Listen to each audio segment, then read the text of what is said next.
And it looked like the Indiana Fever front office is in serious trouble for revealing some major information. Guys, how come I'm not seeing no scouts, bro? Where the scouting department? Do they even have a scouting department? You mean to tell me, as I look through this thing right here, y'all done made all the well, y'all done made, hold on, you lied to me. The most dominant player in women's basketball history is sitting on the sidelines watching her career get destroyed by an organization that's making decisions like they're playing fantasy basketball with real consequences. What's happening behind the scenes in Indiana is so much worse than anyone imagined, and the evidence is absolutely damning. Caitlin Clark has never missed games due to injury in her entire career until now. This is a player whose durability was legendary, who carried Iowa through impossible situations and transformed the WNBA overnight. Yet suddenly, in her second professional season, she's dealing with multiple injuries to different parts of her body. That doesn't happen by accident. That happens when an organization fails at the most basic level of player care and load management. The numbers tell a story that should terrify every Fever fan. With Clark on the court, they're championship contenders. Without her, they're struggling against teams they should demolish. We're talking about a 10-9 record without their superstar versus an 85 record with her. That's not team depth. That's complete organizational dependency on one player to mask every other failure. This is the team that has blown double-digit leads all season long. We just lost to the goddamn Washington Mystics. Terrible, man. That is a bad basketball team. They got two young, rising stars. They're rookies. We got dominated by Sonia Citron and Kiki Area-Finn. They was just taking math class and sociology and chemistry 3 months ago. And they came out there and dominated us. But here's where this gets absolutely criminal. Herb Simon, the billionaire owner worth over $5 billion, has been caught red-handed prioritizing profits over performance. The man gladly drops $78 million on a practice facility that looks pretty for the cameras, while completely ignoring the human infrastructure needed to actually win championships. It's like buying a Ferrari and forgetting to install an engine. The Fever don't have a scouting department. Read that again. The team with the most transformative player in WNBA history, the franchise pulling in record merchandise sales and selling out arenas, doesn't have professional scouts. Instead, they're using what can only be described as phone-a-friend scouting, where they call random contacts and hope for the best. This isn't just negligence, it's organizational malpractice. I mean, the bottom line, though, is Caitlin Clark is missing, and that is showing, and I think everybody is missing her, including myself. She has carved out this really big niche in the WNBA. A lot of fans have come to see her, and she unfortunately has just been plagued with injury after injury, and the Indiana Fever have had to try to tread water or keep afloat, and fans are trying not to lose hope until and if she returns, because Caitlin Clark is the reason that a lot of people, myself included, are just so drawn to the WNBA, so drawn to her play style. And I gotta say, I really feel for the rest of the team. When pressed about their talent evaluation process, head coach Stephanie White essentially admitted they're winging it. She described a system that sounds like asking your basketball-loving cousin for advice, watching YouTube highlights, making phone calls, and hoping someone on the other end says, "Trust me, bro." That's not how championship organizations operate. That's how you waste generational talent. The panic signings expose everything wrong with Simon's approach. Odyssey Sims gets brought in on a 7-day contract, and while she has WNBA experience, the team admits they don't know much about her current capabilities. Then comes Kira Lambert, a player who's never even stepped foot in the WNBA, signed to fill gaps caused by season-ending injuries. The head coach literally admits she doesn't know much about this player they just committed roster space to.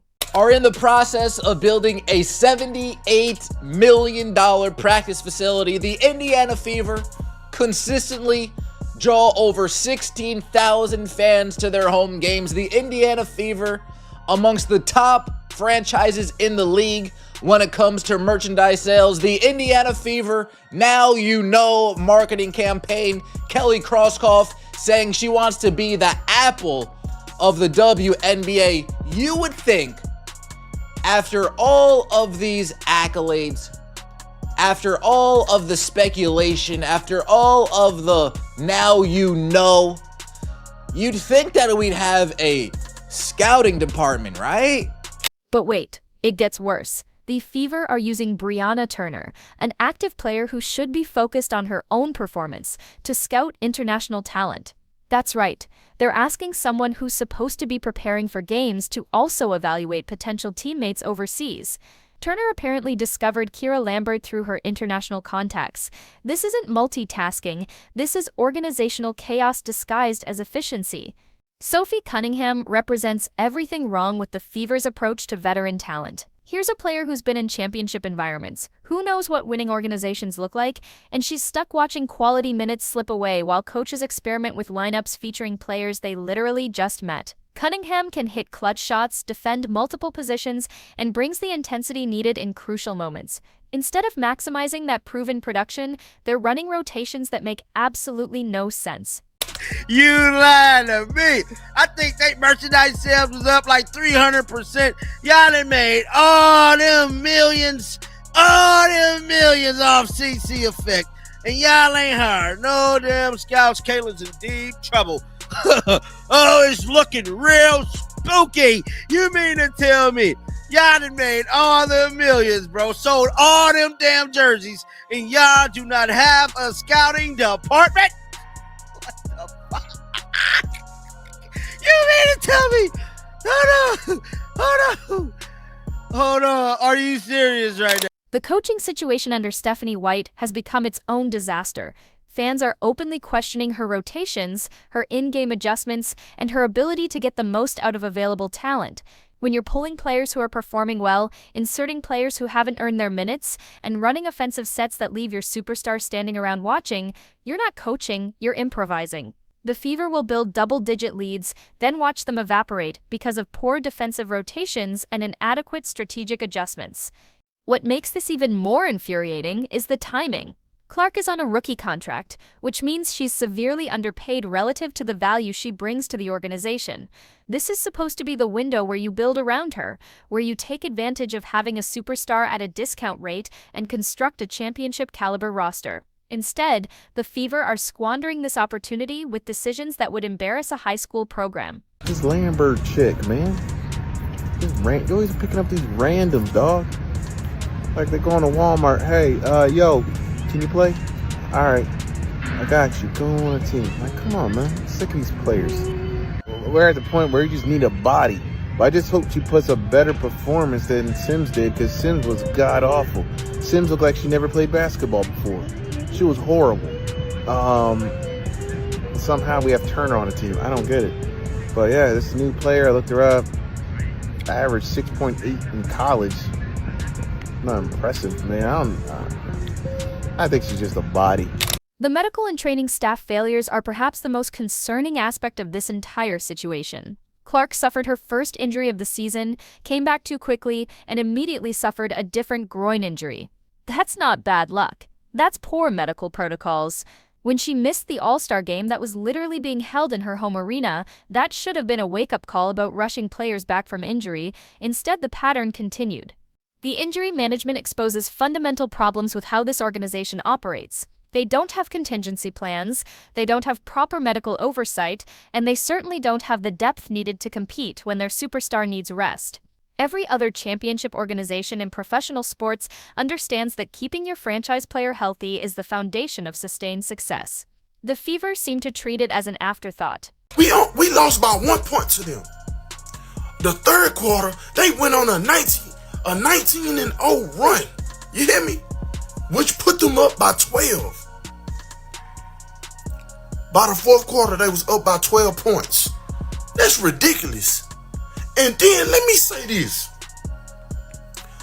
What sense does it make for Stephanie Jigsaw White to take out Lexi and Sophie at the same time? You hear me? At the same time. Her rotations don't make no sense to me.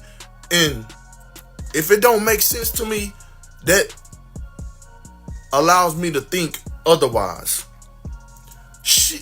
She is fixing these games. The organization is in on it too as well. I'm sorry. At the end of the day, like I said, they just dragging us along to keep making money.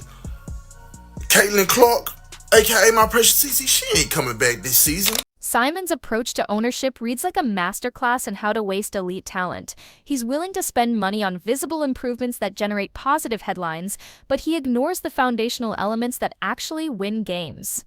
It's all about the optics of success rather than building the infrastructure that creates sustained excellence. The practice facility looks impressive, the marketing campaigns generate buzz, but the roster construction and player development systems are stuck in amateur hour. You'd think that we'd have some bodies that sole job, the sole purpose, their sole designation within this franchise is just to sit in a dark room watching hours and hours and hours of film of players overseas. You'd think at least that's what Apple would probably do, right? If Apple was running the Indiana Fever, they'd probably invest in something like that. The fans deserve so much better than what they're getting. They're paying premium prices for tickets, buying record amounts of merchandise, and investing emotionally in a team that's being held back by ownership shortcuts. They're watching a generational talent being wasted by an organization that seems more interested in counting Caitlin Clark effect profits than properly supporting her championship ambitions. Right, it's all the above. It's seeing film, watching clips, talking to contacts and connections. Bree and especially has been super helpful in this. She's got a lot of contacts overseas who have seen Kyra, for example, play a lot overseas. Teammates that she's had that are over there that played with her. Now, it was at that moment right there, everybody antennas went off. She said Bree Turner actually discovered Kyra Lambert. Hold up, wait a minute. How the hell do Bree Turner discover a player? She's no scout. She's no recruiter. How the hell? She's supposed to be focusing on the season of bad she playing. But y'all got Bree Turner scouting players. This isn't just about one season or one injury. The decisions being made right now will determine whether the Fever can capitalize on having the most marketable and talented player in women's basketball. The clock is ticking on this opportunity. Clark won't be on a rookie contract forever, and the attention she's brought to the league won't last if the on-court product doesn't deliver results. I think that this Indiana Fever team, taking Caitlin Clark serious, taking the window that they have with Caitlin Clark as serious as they possibly can, you'd think that they would invest in some overseas scouting, right? Right. It seems as if the overseas scouting department, some YouTube highlights, some clips, and a couple phone calls with a person on the other end saying, "Trust me, bro. Trust me." Hey, is she good? Trust me, bro. Trust me. She's good. Oh, that's all I needed to see here. Is she good? Trust me, bro. Trust me. She's good. The most frustrating part is that the blueprint for success exists. Look at organizations like the New York Liberty, who have dedicated scouting coordinators and consistently identify international talent that contributes immediately. Look at championship teams that invest in medical staff, player development systems, and coaching infrastructure. The roadmap is right there. Simon just refuses to follow it. So, Indiana Fever signs another strawberry shortcake Lambert. Her name is Kyra Lambert. She had previous experience playing at Greece. Last time she played college was 2001, so she's a little older.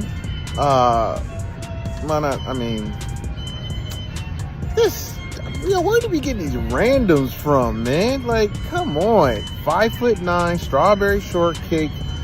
So we get another shortcake. Sims and her are about the same height. Dude, they love some shorties, man. Like, we need to get some taller players, man. At least 5'10" and above. What we're witnessing in Indiana is organizational negligence disguised as cost-cutting efficiency. Simon has the resources to build a championship-caliber organization, but he's choosing to take shortcuts that are jeopardizing the career of the most important player in WNBA history. The $78 million practice facility means nothing if you don't have the people and systems in place to identify, develop, and properly manage the talent that will use it. Stephanie White, you are supposed to be a defensive coach. We gave away almost 90 points to a team that is like 11th in the league in scoring. It's only like 13 teams. It ain't even that many teams. And they are at the bottom of the league in offense, and we let them come out there and do whatever they wanted offensively. Sonia Citron dominated our wing players. This is embarrassing. Kelsey Mitchell is not a clutch player. When the game is on the line, bro, she just gagged a wide open layup to cut the lead to 1. When the money is on the line in clutch time, you cannot rely on Kelsey Mitchell. This is embarrassing, man. The Caitlin Clark era was supposed to represent a new beginning for the Indiana Fever, a chance to establish themselves as a premier destination for elite talent. Instead, it's becoming a cautionary tale about what happens when ownership treats professional sports like a hobby rather than the billion-dollar business it actually is. Clark deserves better, the fans deserve better, and the WNBA deserves better than watching its brightest star being failed by organizational incompetence. Indiana Fever, get it done. The size we've been needing, a 6'7" tower, man. We need it because it's limited. Get her, put her in the center of the paint, man. Mentor her, whatever y'all need to do. I don't even know how to say her name, man. No disrespect to you, ma'am. But we need you over here in Indiana, man. We need a 6'7" tower because there's not a lot of y'all in the league, man. Fever, damn, man. I don't know how we gonna get it done. I don't know. But get it done, Indiana Fever. This is what we need. The window for fixing these problems is rapidly closing. Every day Clark sits on the sidelines due to injuries that could have been prevented. Every game lost because of poor roster construction. Every veteran player, marginalized by inexplicable coaching decisions, represents another step toward wasting the most significant opportunity in franchise history. Simon needs to decide whether he wants to be remembered as the owner who supported a generational talent or the one who let her slip away because he was too cheap to invest in excellence. The Fever should really consider making a trade, and I'm telling you, get rid of Brianna Turner. I don't know why she's on the team for. She's not significant to the team, so it won't hurt team chemistry. And go after Cardoso. Cardoso hates Chicago Sky. You can see it in her face. I'm telling you, you could reunite her without trading Dantes, by the way. Get Cardoso and Dantes on the same team. They got that Brazilian connection. And you can think about that connection with Aaliyah Boston. Aaliyah Boston and Camilla were both teammates at South Carolina, that Dawn Staley connection. To me, they actually would play well with each other. Think about it. You got... The evidence is overwhelming, the pattern is clear, and the consequences are playing out in real time. Herb Simon's approach to running the Indiana Fever isn't just disappointing, it's borderline criminal considering the talent and opportunity he's squandering. The question isn't whether changes need to be made, it's whether they'll be made before it's too late to salvage what should have been a dynasty.